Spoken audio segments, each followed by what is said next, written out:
ദൈവത്തിന്റെ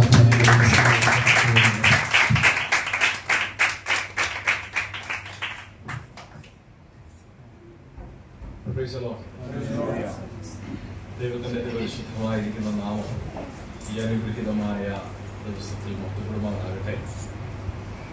ഉപവാസത്തോടും പ്രാർത്ഥനയോടും കൂടി ആയിരിക്കുന്ന ദൈവവചനത്തിന്റെ മധ്യത്തിൽ വളരെ ചുരുങ്ങിയ ചില നിമിഷങ്ങൾ നിൽക്കുവാൻ കർത്താവ് നൽകിയ അവസരത്തിനായിട്ട് ദൈവത്തിന് സ്തോത്രം ചെയ്യുന്നു. നിങ്ങളുടെയൊക്കെ സന്തോഷമുള്ള മുഖം കാണുവാൻ കർത്താവ് ഒരു പ്രാവശ്യം കൂടെ അവസരം നൽകുന്നു. സ്തോത്രം. ദൈവസഭയുടെ ശുശ്രൂഷകനായിരിക്കുന്നു താമരദാസ് പാസ്റ്റർ ബെൻസിക്കായിട്ട് ദൈവത്തിന്റെ കുടുംബത്തിനായിട്ട് ദൈവത്തിന് സ്തോത്രം ചെയ്യുന്നു. കർത്താവ് എല്ലാവരെയും ധാരാളമായിട്ട് അനുഗ്രഹിക്കുമാറാകട്ടെ എന്ന് പ്രാർത്ഥിക്കുന്നു. കഴിഞ്ഞ കാലങ്ങളിൽ ഞങ്ങളുമായിരിക്കുന്ന ദേശങ്ങളിൽ ദൈവം ഞങ്ങളെയും സഹായിക്കുന്നു. നിങ്ങളുടെ എല്ലാം പ്രാർത്ഥനയ്ക്ക് പ്രത്യേകമായിരിക്കുന്ന നന്ദി ചൊല്ലുന്നു. കുഞ്ഞുങ്ങളും ഞങ്ങളെ വന്ദനം ചൊല്ലുന്നു. കർത്താവ് നമ്മെ എല്ലാവരെയും ഒരുമിച്ച് അനുഗ്രഹിക്കുവാനാകട്ടെ. എൻ്റെ മുൻപിൽ ഒരു 10-15 മിനിറ്റ് ഉണ്ട്. അതിനകത്ത് ഒരു ഹ്രസ്വ സന്ദേശം തന്ന് നമ്മെ കടന്നു പോകുവാൻ കർത്താവിൽ ഞാൻ ശരണപ്പെടുകയാണ്. എൻ്റെ മെസ്സേജ് എവിടെ വരെ കൊണ്ടുവന്ന് എത്തിക്കാൻ കഴിയുമെന്ന് എനിക്കറിയില്ല. എങ്കിലും വേഗത്തിൽ നിങ്ങളുടെ ശ്രദ്ധയെ തിരുവചനത്തിലേക്ക് കൊണ്ടുവരുവാൻ ആഗ്രഹിക്കുമ്പോൾ എഫേസ്യ ലേഖനം 1-ാം അധ്യായത്തിന്റെ 18, 19, 20 വാക്യങ്ങൾ നമുക്ക് വായനയ്ക്കായി തിരഞ്ഞെടുക്കാം. എഫേസ്യ ലേഖനം 1-ാം അധ്യായത്തിന്റെ 18, 19, 20 വാക്യങ്ങൾ. വിശുദ്ധന്മാരുടെ അവന്റെ അവകാശത്തിന്റെ മഹിമാധനം എന്നത് അവന്റെ ബലത്തിൽ വല്ലഭത്വത്തിന്റെ വ്യാപാരത്താൽ വിശ്വസിക്കുന്ന നമുക്ക് വേണ്ടി വ്യാപരിക്കുന്ന അവന്റെ ശക്തിയുടെ അളവറ്റ വലിപ്പം ഇന്നതെന്ന് നിങ്ങൾ അറിയേണ്ടതെന്ന് പ്രാർത്ഥിക്കും. നല്ല വചനത്തിനായിട്ട് ദൈവത്തിന് സ്തോത്രം ചെയ്യുകയാണ്. നിങ്ങളുടെ വിളിയാലുള്ള ആശ ഇന്നത്. നമ്മളെല്ലാം കാലാകാലങ്ങളിലായി കർത്താവ് വിളിച്ച് വേർതിരിക്കുവാൻ കൊണ്ടുള്ളയായി നമ്മൾ വീണ വിളിയിലേക്ക് നമ്മൾ തിരിഞ്ഞു നോക്കുമ്പോൾ നമ്മുടെ ജീവിതത്തിന്റെ ഏതെങ്കിലും സ്വഭാവ വൈശിഷ്ട്യം കൊണ്ടോ നമ്മുടെ കഴിവുകൾ കൊണ്ടോ അല്ലെങ്കിൽ നമ്മുടെ ജീവിതത്തിൽ പ്രത്യേകം എടുത്തു പറയാനുള്ള നമ്മുടെ സാമ്പത്തിക പരിതസ്ഥിതികൾ കൊണ്ടോ സൗന്ദര്യം കൊണ്ടോ വിദ്യാഭ്യാസം കൊണ്ടോ ഒന്നുമല്ല ഈ തിരഞ്ഞെടുപ്പ് നമ്മുടെ മേൽ വീഴുവാനിടയായത്. Praise the Lord. ഇത് ഞാൻ പറയുമ്പോൾ നമ്മിലേക്ക് തന്നെ ഒന്ന് തിരിഞ്ഞു നോക്കണം. നമ്മുടെ ഭവനങ്ങളിലേക്ക് നോക്കണം. നമ്മോടൊപ്പം പഠിച്ചവരുടെ ഇടയിലേക്ക് നോക്കണം. നമ്മോടൊപ്പം കളിച്ച് വളർന്നവരുടെ ഇടയിലേക്ക് നമ്മൾ നോക്കണം. ആമേൻ. അവരുടെയൊക്കെ ഇടയിൽ അല്ലെങ്കിൽ ഈ ചുറ്റുപാടുകളിലൊക്കെ നമ്മൾ നോക്കുമ്പോൾ ആമേൻ നമ്മോടൊപ്പം ഉണ്ടായിരുന്ന പലരും ഇന്ന് നമ്മളെക്കാൾ ലോകപരമായിട്ട് ഉന്നതമായ സ്ഥാനങ്ങൾ വഹിക്കുന്നവരുണ്ട്. സ്തോത്രം. എന്നാൽ അവരുടെ മേൽ വീഴാത്ത ഒരു തിരഞ്ഞെടുപ്പ് നമ്മുടെ മേൽ വീഴുവാനിടയായിട്ടുള്ളത് ദൈവത്തിന് നമ്മളോട് തോന്നിയ വലിയ കൃപയാണ്. സ്തോത്രം. അതുകൊണ്ട് തന്നെയാണ് ഇവിടെ അപ്പോസ്തലനായിരിക്കുന്ന പൗലോസ് പറയുന്നത്, ആമേൻ, നിങ്ങളെ വിളിച്ചപ്പോൾ ആ വിളിയുടെ പുറകിലുള്ള ആശ എന്ന് പറഞ്ഞാൽ ആരാണോ നിങ്ങളെ വിളിച്ചത് ആ വിളിച്ച വ്യക്തി എന്തിനായി നിങ്ങളെ വിളിച്ചിരിക്കുന്നു എന്ന് തിരിച്ചറിയാനുള്ള ഉത്തരവാദിത്വം നമ്മുടേതാണ്. സ്തോത്രം. മനസ്സിലാകുന്നവർക്കായി ഞാൻ ദൈവത്തിന്റെ സ്തോത്രം പറയുന്നു. അവൻ വേഗത്തിൽ കമ്പിവാചകം പോലെ ഞാൻ പറഞ്ഞു കടന്നു പോകാം. നമ്മുടെ മേൽ വീണ വിളിയെ കുറിച്ച്, നമ്മുടെ മേൽ വീണ തിരഞ്ഞെടുപ്പിനെ കുറിച്ച് നാം ചിന്തിക്കുമ്പോൾ വിളിച്ചവൻ അല്ലെങ്കിൽ ഈ നിയോഗം നമ്മുടെ മേൽ ഇട്ടവൻ എന്തിനായി അത് തന്നു എന്ന് തിരിച്ചറിയേണ്ടത് ആവശ്യമാണ്.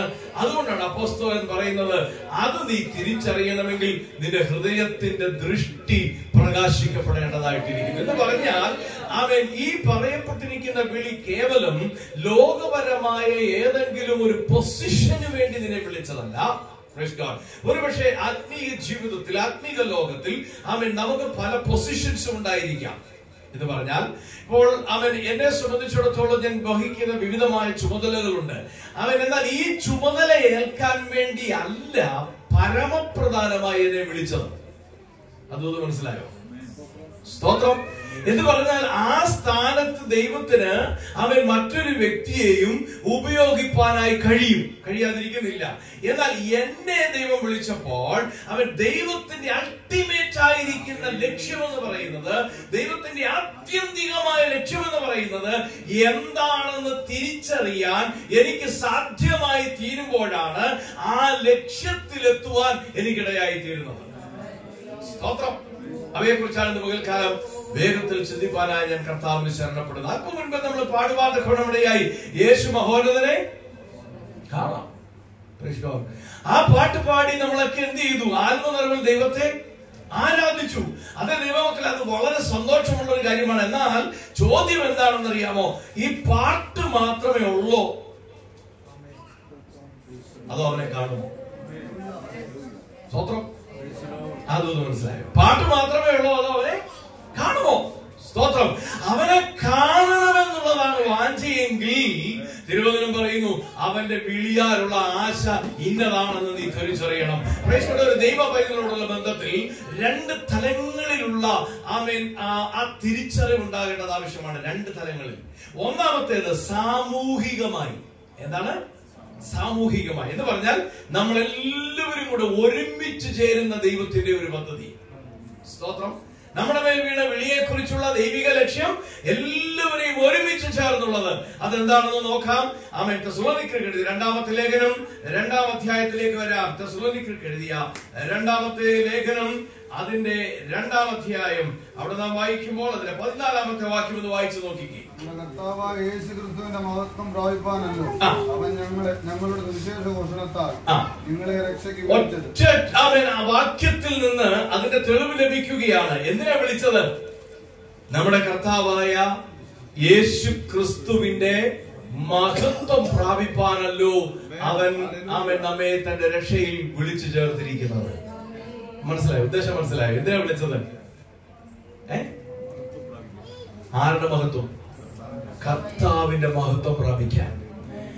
കർത്താവിന്റെ മഹത്വം പ്രാപിക്കാൻ വിളിക്കപ്പെട്ട ദൈവത്തിന്റെ ജനമാണ് ഇന്ന് പകൽക്കാലം ഇവിടെ ഇരിക്കുന്നതെങ്കിൽ എങ്ങനെ കർത്താവിന്റെ മഹത്വം പ്രാപിക്കാൻ കഴിയും?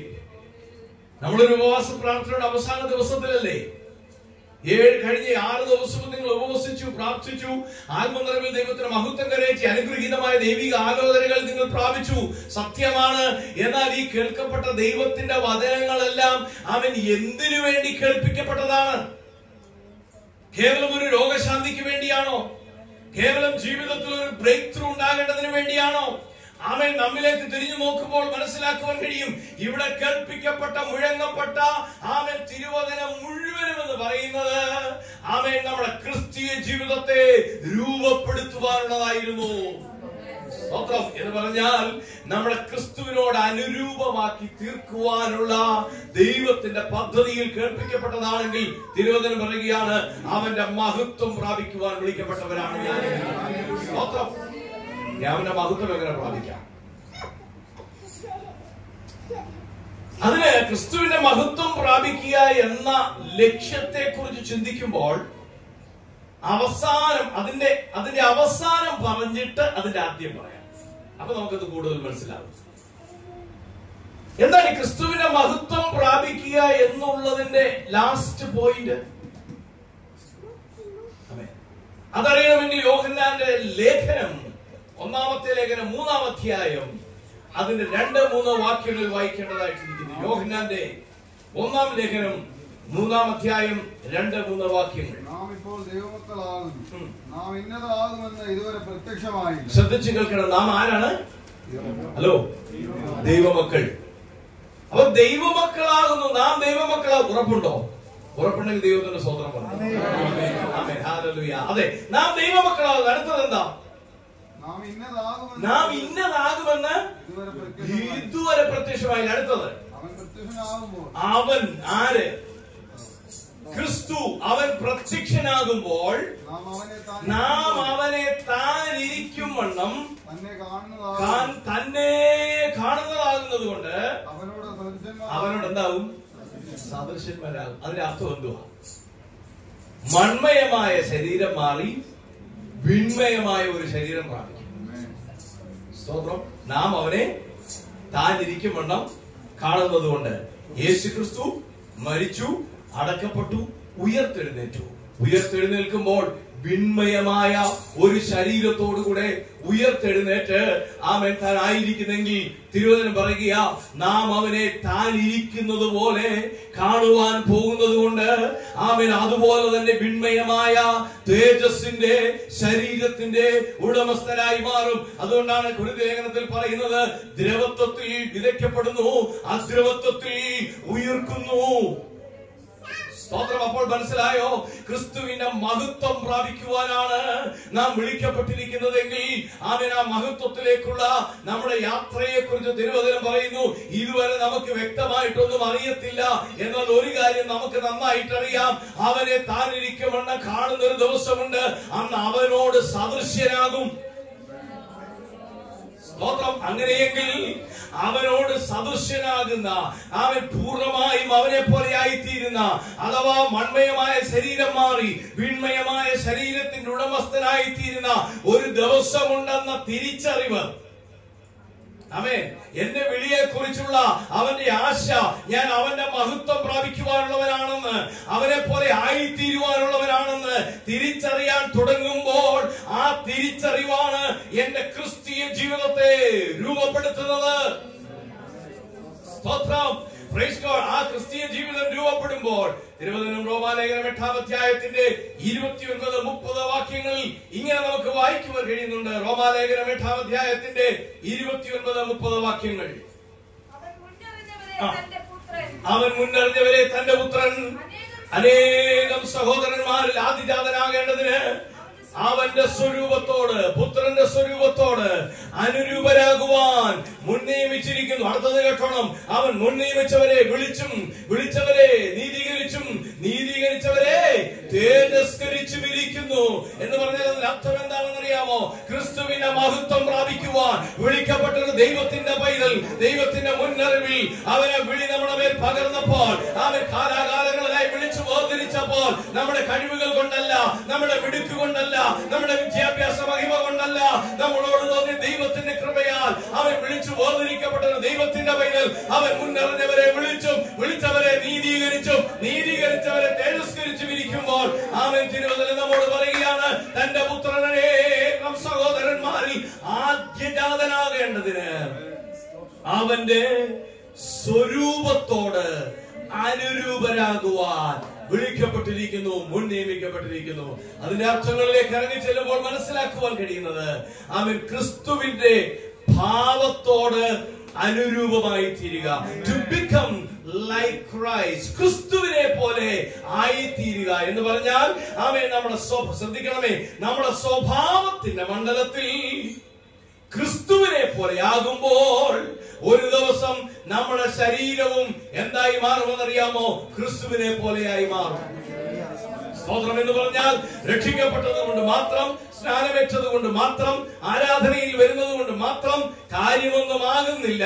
ക്രിസ്തുവിന്റെ മഹത്വം പ്രാപിക്കണമെന്നുണ്ടെങ്കിൽ അവൻ വിളിക്കപ്പെട്ട നാൾ മുതൽ ക്രിസ്തുവിന്റെ വരവ് വരെയും അവൻ ഒരു ദൈവത്തിന്റെ പൈതൽ എന്ത് ചെയ്യണമെന്നറിയാമോ? ക്രിസ്തുവിന്റെ സ്വരൂപത്തോട് അനുരൂപമായി കൊണ്ടിരിക്കണം, അവന്റെ സ്വഭാവത്തിന്റെ ഉടമസ്ഥനായി മാറിക്കൊണ്ടിരിക്കണം. അതെങ്ങനെ സാധിക്കും? ക്രിസ്തുവുമായുള്ള ബന്ധം. സ്തോത്രം. ഈ ഒരാഴ്ചത്തെ ഉപവാസ പ്രാർത്ഥനയിൽ എല്ലാ ദിവസവും നമുക്ക് മീറ്റിംഗ് ഉണ്ടായിരുന്നു. നമ്മൾ എല്ലാ ദിവസവും മീറ്റിംഗുകൾ സംബന്ധിച്ചു. വളരെ ഉത്സാഹമാ, വളരെ സന്തോഷമാ. പക്ഷെ ഇന്ന് കഴിഞ്ഞു കഴിഞ്ഞാൽ അടുത്ത നാളുകളിലേക്ക് എങ്ങനെയായിരിക്കും? സ്തോത്രം. പിന്നെ എന്താ സാധാരണ അടുത്ത ഉപവാസ പ്രാർത്ഥന വരണം നമുക്കൊക്കെ ഒരു ഉണർവ് വരാൻ. അങ്ങനല്ല. സ്തോത്രം. ക്രിസ്ത്യ ജീവിതത്തിൽ ക്രിസ്തുവിന്റെ സ്വഭാവത്തോട് അനുരൂപമായി. രണ്ടാമത്തെ ഭാഗം എന്താണെന്ന് അറിയാം, അതോടെ പറഞ്ഞ് ഞാൻ അവസാനിപ്പിക്കുക. രണ്ടാമത്തേത്, അവൻ ഒന്നാമത്തേത് ഞാൻ സാമൂഹികമായി എല്ലാവരെയും കുറിച്ചുള്ള ദൈവത്തിന്റെ പൊതുവായ ലക്ഷ്യത്തെ കുറിച്ച് പറഞ്ഞു. അതാണ് അവന്റെ മഹത്വം പ്രാപിക്കുക. രണ്ട്, അങ്ങനെ അവന്റെ മഹത്വം പ്രാപിക്കുവാൻ വിളിക്കപ്പെട്ടവനെ കുറിച്ച് വ്യക്തിപരമായ ദൈവത്തിന്റെ പദ്ധതിയുണ്ട്. ആമേൻ. ഹലോ, എന്തുണ്ട്? വ്യക്തിപരമായ ഇൻഡിവിജ്വൽ പ്ലാൻ ആൻഡ് പർപ്പസ്. അവൻ വ്യക്തിപരമായിട്ടുള്ള ദൈവത്തിന്റെ ലക്ഷ്യങ്ങൾ. ഇത് പകൽക്കാലം ചിന്തിച്ചു നോക്കിക്കേ. അവൻ നമ്മെ കുറിച്ച് ദൈവത്തിന് വ്യക്തിപരമായ ഒരു പദ്ധതി ഉണ്ട് എന്ന് പറയുമ്പോൾ ആ പദ്ധതിയെ തിരിച്ചറിയാൻ ഒരു ദൈവത്തിന്റെ പേരിൽ കഴിയണമെങ്കിൽ അവന്റെ ഹൃദയദൃഷ്ടി പ്രകാശിക്കപ്പെടണം. സ്തോത്രം. അവൻ ഇവിടെ ഇരിക്കുന്ന ഓരോ വ്യക്തികളെ കുറിച്ചും ദൈവത്തിന് പ്ലാൻ ഉണ്ടെന്ന്. കർത്താവിന്റെ ദാസനെ കുറിച്ചുള്ള പ്ലാൻ അല്ല എന്നെ കുറിച്ചുള്ള പ്ലാൻ, എന്നെ കുറിച്ചുള്ള പ്ലാൻ അല്ല ഇവിടെ ഇരിക്കുന്ന മറ്റൊരു വ്യക്തിയെ കുറിച്ചുള്ള ദൈവത്തിന്റെ ലക്ഷ്യം.